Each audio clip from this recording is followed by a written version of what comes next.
आपके और मेरे बीच में कोई बिचौलिया नहीं रहेगा। आप जो मुझे वोट दे रहे हो, समर्थन दे रहे हो, उसका सर्टिफिकेट देने के लिए कोई बिचौलिया नहीं खड़ा मिलेगा। और 100 बात की एक बात है, मेरे दौरे कोई हरी सिंह कौन पावे। हम पिंजौर गए, फिरोजपुर झिरका गए, हम बेवाड़ी आए, ऐसी ऐसी जगहों पर पहली बार देखा कि सड़क पर भी कोई आलीशान रेस्टोरेंट होते हैं, तो सब पता लगा कि हरियाणा तो बहुत ही प्रगति वाला प्रदेश है। 34 साल का सफर रहा मेरे पिताजी का, मेरा भारतीय जनता पार्टी में 4 बार सांसद वह बने और 2 बार मैं बन लिया, तीसरी बार कांग्रेस का दामन थामा है। ये वो पार्टी है जिसने कभी किसान और किसानी की कोई परवाह नहीं करी। हमने कभी भी राजनीति में महत्वाकांक्षा नहीं रखी थी।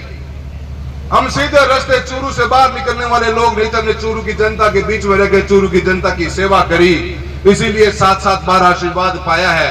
और वो जज्बा चूरू की जनता के कारण ही मिला कि 107 सांसदों की टिकट काटी थी। हार ले बाहिड़ा हिम्मत राखी, क्योंकि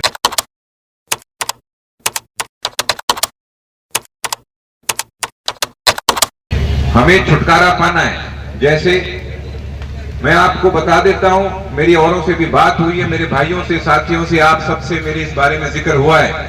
यहाँ पानी और पानी की निकासी की जो समस्या है, इस समस्या का हल करने का हम सब साथ में प्रण लेते हैं कि कैसे भी करके हम एक दूसरे के सहयोग से इसका समस्या का हल करेंगे। आसपास जो पहाड़ की समस्या है, पहाड़ के मजदूरों की समस्या है, जो खास तौर पर खानक, डाडम, इन जगहों पे जो हरियाणा में एक हरियाणा सरकार की आमदनी का इतना बड़ा एक सोर्स है, उन गांवों में अगर आप जाके देखें तो ऐसी हालत है, तो मेरा खुद का, मैं कहूं, मेरी आंखें शर्म से झुक गई देख के कि यहाँ पर क्या हालत हुई हुई है। ये मेरे दादाजी का इलाका है, चौधरी बंसीलाल जी की भूमि है। जिस भूमि को जहां कहीं हम नाम भी ले लो, तो शाम का नाम लेते दूर दूर तक सबसे पहले एक नाम आता है, अच्छा चौधरी बंसीलाल जी वाला तोशाम। उस चौधरी बंसीलाल जी वाले तोशाम की आज के दिन जो हालत है, ये देखकर आंख में आंसू आते हैं। मैं दूसरे उम्मीदवारों की तरह झूठे आंसू नहीं पाऊंगा, पर मैं आपको ये बताना चाहता हूं कि यहां पर तोशाम की जो मार्केट है, इस मार्केट की भी कई समस्याएं ऐसी हैं। अनीता जी ने उनके बारे में बात करी तो मैं दोहराना नहीं चाहता, पर मैं खास तौर पर यहां पर जो ट्रेडर समुदाय है, मैं ट्रेडर समुदाय को मैं इस बात का विश्वास दिलाता हूं, आपका ये बेटा, आपका ये भाई आपकी हर समस्या में आपके साथ खड़ा रहेगा।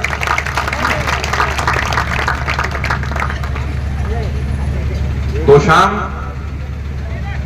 राजनीतिक रूप से कहीं ना कहीं पिछले 10-15 साल में पिछड़ता गया है, परंतु अब एक नए युग की शुरुआत होने जा रही है।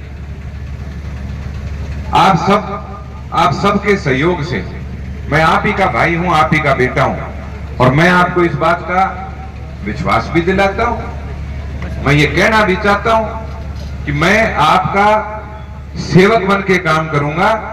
आपको कभी कोई जरूरत पड़ेगी, आपका भाई आपके लिए तैयार मिलेगा।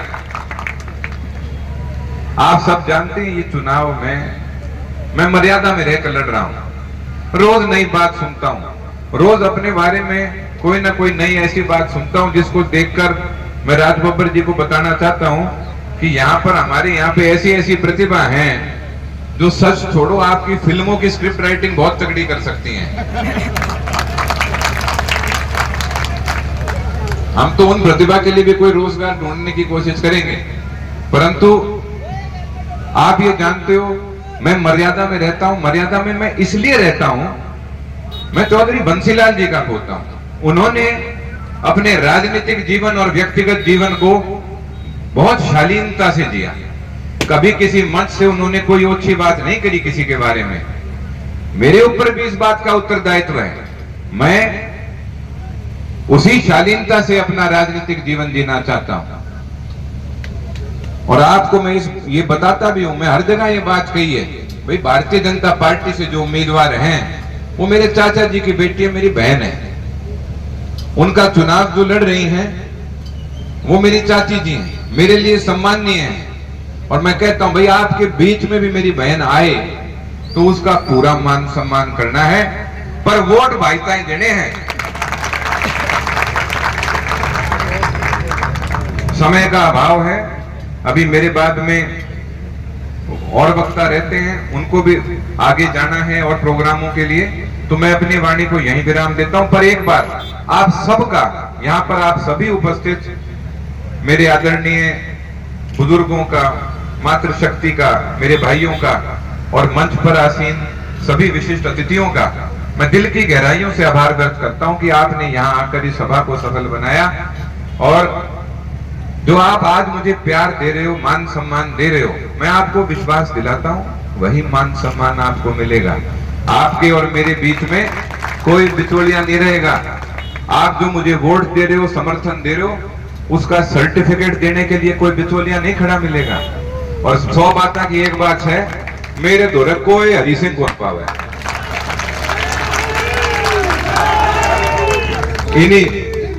इन्हीं शब्दों के साथ मैं अपनी वाणी को विराम देता हूं।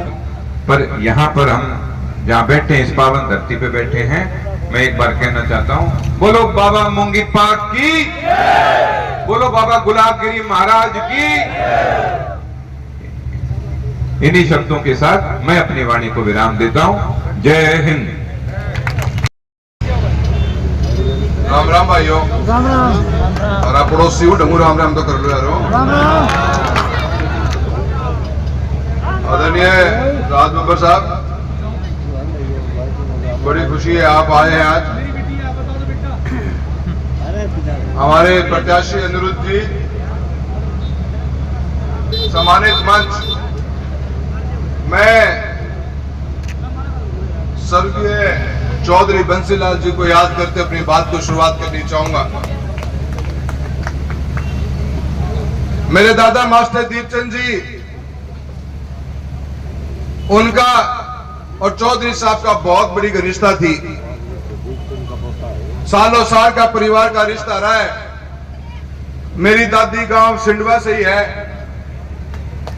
उन्हीं की देन है कि आज मैं आपके बीच में तीसरी पीढ़ी का सांसद के रूप में खड़ा हूं। थाने राम राम भी करने लग रहे हूं। मेरी मां गांव मुंडाल की है, वो भी हरियाणा में पड़ा है। छोरा राजस्थान का ऊपर वोट हरियाणा मांगने आ रहे हो भाइयों, खाली याद ना भेज दियो। अरे तारी ढक्कू बजा लो, कंजूसी क्यों करो हो। पड़ोसिया खंडों के अतिथि दे बहु। 100 बात की एक बात है, इस हिंदुस्तान की आजादी के बाद में कोई डेवलपमेंट का मॉडल चला है, वो मॉडल बंसीलाल जी का ही चला। और कोई मॉडल डेवलपमेंट कर रहा नहीं कर रहा। एक तो घने मॉडल की बात चल रहा है, वह थोतले जम्मा थोतले हैं वह। और एक मॉडल बंसीलाल जी ने आज से 40 साल पहले, 45 साल पहले जो मॉडल हरियाणा को दिया, उस मॉडल पे ही आज भी ग्रामीण विकास हिंदुस्तान में हो रहा है। उसका दूसरा का मॉडल बना नहीं। जो रोडें उस समय में सोची गई, जो बिजली के कनेक्शन बारे में सोचे गए, जो नहरों को लाने का काम किया गया, जितना याद किया जाए उतना कम रहेगा। अगर याद रखने की चीज है तो यही है कि उसी चौधरी बंसीलाल जी के पोते अनिरुद्ध को आपने चंडीगढ़ कतरा भेजना, यह दिमाग लगानी पड़ेगी। कंजूसी ना कर दियो।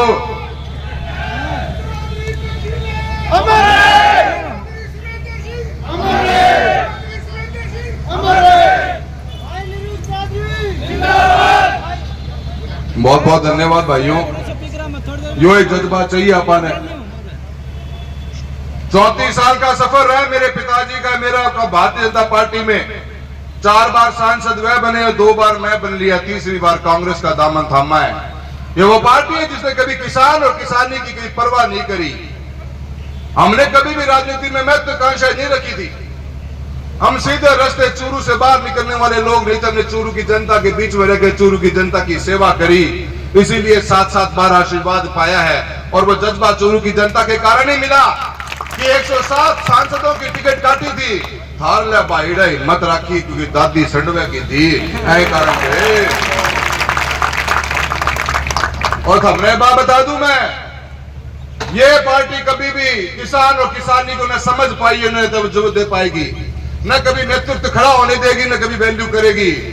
कोई नेतृत्व खड़ा करेगा तो कांग्रेस करेगी। और आपके रूप में अनिरुद्ध भाई बैठा है। कंजूसी ना कर जाइयो। कि चुनाव को नहीं है। 2024 में आम चुनाव के अंदर 400 पार का नारा लेकर चली थी भाजपा। पूरे देश में डर का माहौल बन गया था चुनाव के 2 महीने के अंदर अंदर ही। संविधान को बदलने की बात करने वाली थी पार्टी। ये तो थारा बढ़ाओ पंजाब का, और मारला भी करना हंगा लगा डैशबा राजस्थान हंगा 11 सीट लेकर आए भाई। वो तो परिवर्तन ले आया अपने, और 400 की भाजपा को 240 पे टिका दिया। और इस 240 का इंपैक्ट देखो थे। इसका इंपैक्ट ये भाइयों कि बीते हुए 4 महीने की सरकार के अंदर मन में लागे 5-6 बार तो झुकना पड़ गया है सरकार ने, घुटना का बल आ गया है। और अब उस चुनाव के बाद में अब स्टेट के चुनाव हो रहे हैं। 1.5 साल के अंदर 10 राज्यों में चुनाव होंगे। शुरुआत हरियाणा और कश्मीर की हो रही है 5 तारीख को। यह चुनाव विधायक और सरकार बनाने तक सीमित नहीं है। यह चुनाव उस विचारधारा के ऊपर एक तस्दीक करने का काम करेगा। आने वाली की 5 तारीख को अगर कांग्रेस जीतती है तो हम एक संदेश देंगे पूरे हिंदुस्तान में, और जब हरियाणा खड़ा हो जाएगा न तो देश गैल गैल चाल पड़ेगा। भाइयों ध्यान रखिए। यहां पर पधारे हुए मेरे सम्मानित बुजुर्गों, आदरणीय माताओं, बहनों, नौजवान साथियों, मैं आज इस धरती पर आपको नमस्कार करता हूं, प्रणाम करता हूं। इस मंच पर यहां पर कांग्रेस पार्टी के सभी वरिष्ठतम नेता मौजूद हैं। मैं अभी सुन रहा था एक ऐसे नेता को जिसकी आवाज, जिसकी सोच ये सच है कि जो परिपक्व मैच्योर राजनीति करने वाले लोग होते हैं वो किसी भी सोच, ऐसी सोच के जो जिसमें जनता का लाभ ना हो, वो ऐसी सोच को तिरस्कार करने में 2 मिनट लगाते हैं। 34 साल जिसने अपने जीवन के उसके परिवार ने दिए हों, और जब उन्होंने देखा कि ये हरियाणा प्रदेश, ये पड़ोस, ये हिंदुस्तान का किसान जब सड़कों पर बैठकर अपनी जानें दे रहा है तो पार्टी छोड़कर कांग्रेस का दामन लिया। मैं ऐसे प्यारे आदरणीय नौजवान को, आदरणीय शब्द इसलिए निकाला और इसलिए भी लगा भी रहा हूं, ये उम्र में छोटे हो सकते हैं लेकिन विचार में बड़े हैं। मैं इनका सम्मान करता हूं। भाई राहुल कसवा जी हमारे यहां, मेरे भाई, जो लोग सिर्फ उनको ये जानते हैं कि ये अधिकारी रहे हैं, लेकिन सच तो ये है कि अधिकारी से ज्यादा ये लोगों की भलाई का एक कड़ी बने हैं। ऐसे मेरे रणधीर दून साहब यहां पर मौजूद हैं। हमारी अभी बहन यहां बोल रही थी, जिन्होंने जिस तरह से,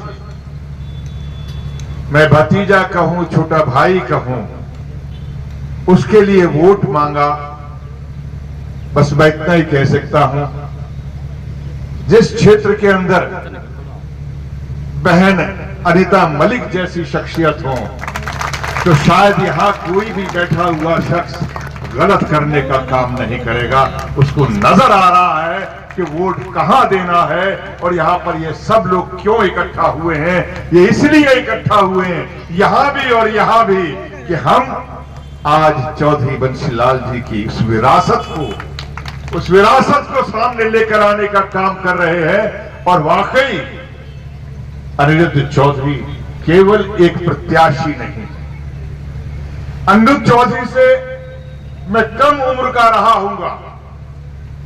मैं शायद जब अपना साल बताऊंगा तो बहुत सारे कहते होंगे कि हम तो पैदा भी नहीं हुए थे। भैया मैं 1972 में चौधरी बंसीलाल जी के आशीर्वाद से पूरे हरियाणा का टूर किया था। और शुक्र मिश्रा हुआ करते थे चीफ सेक्रेटरी। और मैं जिस इंस्टीट्यूट में पढ़ता था, नेशनल स्कूल ऑफ ड्रामा, जो एशिया का सबसे बड़ा इंस्टीट्यूट है, उसके हमारे डायरेक्टर थे इब्राहिम अलकाजी साहब।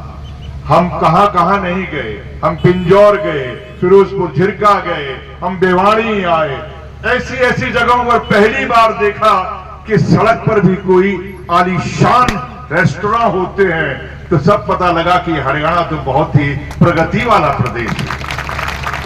और आज अनिरुद्ध जी, मेरा यहां आने का मकसद एक ये भी था कि हमने अपनी जिंदगी की शुरुआत जब की थी तो प्रगति क्या होती है, क्षेत्र में काम क्या होता है, हम तो राजनीति से कुछ जानते भी नहीं थे। एक्टर बनने के लिए जो हम ड्रामा स्कूल गए थे, लेकिन उस वक्त पता लगा कि समाज के अंदर पहचान कैसी बनती है। और बरसों तक और आज भी हमारे दिल में चौधरी बंसीलाल जी का नाम है, क्योंकि हमने अपनी जिंदगी की सबसे ज्यादा तालियां जो ली थी वो इसी हरियाणा प्रदेश में ली। तो जिंदगी में जो तालियां मिलती है ना, इससे बड़ी कोई कीमत नहीं होती। तो मैं सारे हरियाणा प्रदेश का आभारी हूं कि जिन्होंने मुझे दोबारा से मेरे ही पुरखों की जगहों पे लिखने का काम किया और आज मैं यहां पर आया। मैं इस सम्मानित मंच को नमन करता हूं, नमस्कार करता हूं। मेरा छोटा भाई नरेंद्र मेरे साथ में, नरेंद्र गागड़वास का पिता मेरे साथ में बहुत वर्षों से है, और आज ये नौजवान साथी हमारा बहुत ही मजबूत साथियों में से है। भाई बिस्ला हमारे साथ है। हम सब लोग आपके बीच में गुहार करने के लिए आए।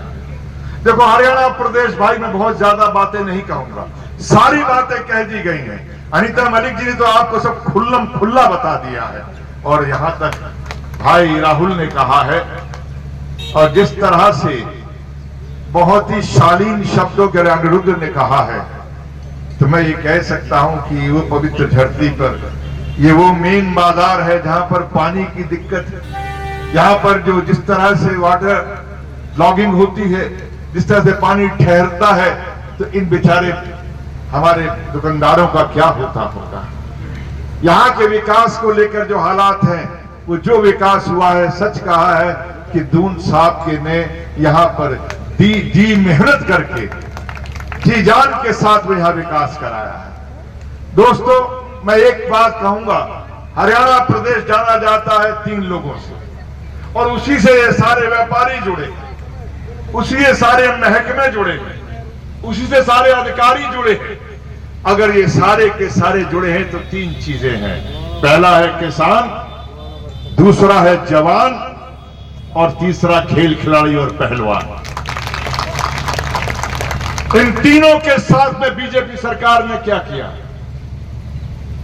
तीनों के साथ में, चाहे दिल्ली में बैठी रही वो सरकार, चाहे यहां बैठी रही, आज भी शंभू बॉर्डर पर वो किसान आपसे गुहार कर रहा है, आपसे गुजारिश कर रहा है। आज वो आपके सामने इनकलाबी जवाब का मांगना चाहता है कि मुझे शंभू बॉर्डर से उठाओ ताकि मैं दिल्ली तक जाना चाहता हूं। और ये हम सब का फर्ज बनता है कि हमारे किसान को आजादी दो, कम से कम हरियाणा में तो किसान को आजादी दो कि यहां से वहां तक जाए। अगर दिल्ली वाले रोकेंगे फिर हम मुकाबला करने के लिए तैयार हैं। लेकिन आप लोग तैयार हो, ये वोट एक अनिरुद्ध को नहीं जाएगा, ये वोट सारे हरियाणा के प्रदेश के सारे किसानों को जाएगा, उनके आत्मसम्मान को जाएगा, उनके स्वाभिमान को जाएगा। ये एक वोट यहां का जो नौजवान जो रोजगार के लिए परेशान, यहां पर ऐसी अधेर गर्दी वाली योजनाएं, ये अग्निवीर जैसी योजनाएं जिससे जवान का सम्मान को छीनने का काम किया है, जिससे जवान को 5 साल के बाद में चौकीदार बनने के लिए मजबूर किया है। आखिर करेगा तो करेगा क्या? अरे पहले तो कम से कम क्योंकि फौज में जाता था तो रिश्ते आना शुरू हो जाते थे। आजकल तो पूछते हैं घर वाले, जब रिश्ता लेके आते हैं लड़की वाले पूछते हैं, भाई कच्चे वाले में गया या पक्के वाले में? वो कहते हैं कच्चे वाले में, तो रिश्ता वापस लेके चले जाते हैं अपनी लड़की का। इन हालात को समझने की कोशिश कीजिए। कांग्रेस पार्टी की सरकार हरियाणा प्रदेश में आती है तो इन तमाम नौजवानों के सम्मान से लड़ा जाएगा। और पहलवानों के साथ ये घड़ियाली आंसू बहाने वाले बीजेपी के लोग, मैं उत्तर प्रदेश से आता हूं, मैंने उत्तर प्रदेश की अध्यक्षता भी की है। इन लोगों में इतनी हिम्मत नहीं है जो यहां के सम्मान, यहां के पहलवान, यहां की बच्चियों के साथ में जो किया इन लोगों ने, उसके लिए उन्होंने कहा, जिसके खिलाफ आवाज उठाई वो पहले भी उसके खिलाफ आवाज उठी थी। एक बार तो बीजेपी वाले उनकी हिम्मत नहीं कर सके थे, वो कहा गया था कि वो दाऊद का साथी है तो उसको टिकट नहीं दी, उसकी पत्नी को टिकट दे दी। और इस बार ये कहते हैं कि हमने उसके साथ हमने उसको टिकट नहीं दी, उसको टिकट नहीं दी लेकिन उसके बेटे को टिकट दी। ये लोग ये सम्मान नहीं करते बीजेपी वाले। बहुत सही कहा है राहुल ने, ये लोग इस्तेमाल करते हैं, ये किसान का इस्तेमाल करते हैं, ये जवान का इस्तेमाल करते हैं, ये खेल और खिलाड़ियों का इस्तेमाल करते हैं सिर्फ अपने फायदे के लिए। मैं दुकानदार भाइयों से कहूंगा, जिंदगी में अरे उड़ती चिड़िया पहचानने वाले लोगों, भाई आपको समझ में आ जाता है दुकान में कौन जो घुसा है वो सामान खरीदेगा या नहीं खरीदेगा, वह सिर्फ आपका टाइम वेस्ट करेगा। जब आपको थोड़ी सी भनक लग जाती है उसको देख करके कि वो सामान खरीदेगा तो उसको कहते हैं अरे भाई चाय लेके आ, वो बात दूसरी कह दो कि चाय लेके आ दो, लेकिन कम से कम कहते हो, सम्मान करते हो। दोस्तों, उड़ती चिड़िया को पहचान लो, सरकार जो है कांग्रेस पार्टी की आ रही है। और आप लोगों का तो काम ही यही होना चाहिए कि आप दल बदलू नहीं हो, आप व्यापारी हो, और व्यापारी का काम यह होना चाहिए कि हर जगह सुख संपत्ति हो, हर जगह जो है खुशहाली हो, तभी आपकी दुकानों में लोग आते हैं, तभी आपकी यहाँ खरीदारी होती। किसान खुशहाल होगा, इन रस्तों पर, इन दुकानदारों पर, इन दुकानों पर भीड़ लगेगी। शादी ब्याह होंगे तो कपड़े खरीदे जाएंगे, बारदाना खरीदा जाएगा। ये खुशहाली, किसी का बच्चा जवान होगा, अच्छी उसको रोजगार मिल जाएगा तो दावत का सामान आप ही के यहां से लेकर जाएगा। ये खुशहाली, आप तो खुशियों में शरीक होने वाले लोग हो, और जब प्रदेश की खुशहाली आ रही है तो अपने आप को दूर मत रखना। मैं तो आपसे प्रार्थना करने के लिए आया हूं, एक अनिरुद्ध चौधरी का वोट मांगकर, मैं जानता हूं आपके अंदर गौरव, आपके अंदर मर्यादा है, आपके अंदर चौधरी बंसीलाल जी के लिए यहां पर आपके दिल में बहुत प्यार है, आदर है। तो ये आदर तो और बढ़ेगा ना, ये आदर तो और बढ़ेगा ना भाई। इस आदर के लिए किसी से उधार थोड़ी मांगना पड़ेगा, ये उधार का वंशज नहीं है, ये चौधरी बंसीलाल जी का वंशज है। इसलिए मेरी आपसे प्रार्थना है, इस चुनाव को अपना चुनाव समझ के कांग्रेस पार्टी में हमारे इस नौजवान साथी को आप जो है हिस्सेदार बनाना, और वादा करते हैं हम राहुल के साथ मैं भी यहां पर जुलूस में आऊंगा, ये आप लोग आज वादा करते हैं। आप सबका बहुत बहुत धन्यवाद, प्रणाम, जय हिंद।